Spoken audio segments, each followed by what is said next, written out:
இன்னைக்கு ஏப்ரல் 1 உலக முட்டாள்கள் தினம். நம்ம வல்கர் வாரிஸ் ரொம்ப உகதமான நாள். நம்ம ஆதவன் அண்ணன் நேத்தே ஆரம்பிச்சிட்டாரு போல இருக்குது. அண்ணே இது ரொம்ப பழைய RSS டெக்னிக்னு. வட இந்தியால தான் இந்த RSS ஆளுங்க வந்து ட்ரெயின் முன்னாடி இஸ்லாமியர்கள் மாதிரி தொப்பி போட்டு நின்றுட்டு கல்ல விட்டு எரிஞ்சிட்டு சேட்டையெல்லாம் பண்ணிட்டு இருப்பேன். கடைசியில விசாரிச்சு பார்த்தா அது அவங்க ஆளா தான் இருக்கும். இதையானே நீ பொலிட்டிக்கல் ஸ்ட்ராட்டஜின்னு சொல்லி ஒர்க் அவுட் பண்ணிட்டு இருக்க? ரொம்ப பழைய ஆதி காலத்து டெக்னிக்னு.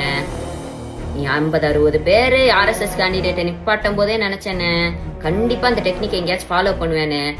திஸ் இஸ் டூ ஏர்லின்னு நேத்து இந்த 30 நிமிஷம் சிசிடிவி ஃபுட்டேஜ் உடனே காமிச்சு சும்மா மாஸ் பண்ணிட்டேன்னு. அப்போ கரூர் ஸ்டாம்பேட்ல உங்களுடைய ட்ரோன் ஷாட்டு, உங்க கேரவேனை சுத்தி இருந்த சிசிடிவி கேமரா ஃபுட்டேஜ், உங்க கேரவேனுக்குள்ள இருக்க ஃபுட்டேஜ் இதேமான செந்தில் பாலாஜி என்ன வந்து டிலீட் பண்ணிட்டாரு. தேர்தல் வந்துட்டு திமுகக்கு நிறைய வேலை இருக்குன்னு, எங்களுக்கு திருவிழா மாதிரி நாங்க செஞ்ச அச்சீவ்மெண்ட்ஸ், அடுத்த வளர்ச்சி திட்டங்கள் இதெல்லாம் வந்து மக்கள் கிட்ட சேர்க்கலான்னு பார்த்தா குறுக்கால மறுக்காலம் இப்படி நடந்துட்டு இருக்கேன்னு. எப்படியும் நான் சொன்னது மாதிரி 50-500 ஆக்கி இந்த சிம்பத்தி ஓட்டு கிரியேட் பண்றதா உன்னோட ஸ்ட்ராட்டஜின்னு தெரிஞ்சு போச்சு. மக்கள் முட்டாள் இல்லைன்னு, மக்கள் ஏமாற மாட்டாங்க. ஓகே.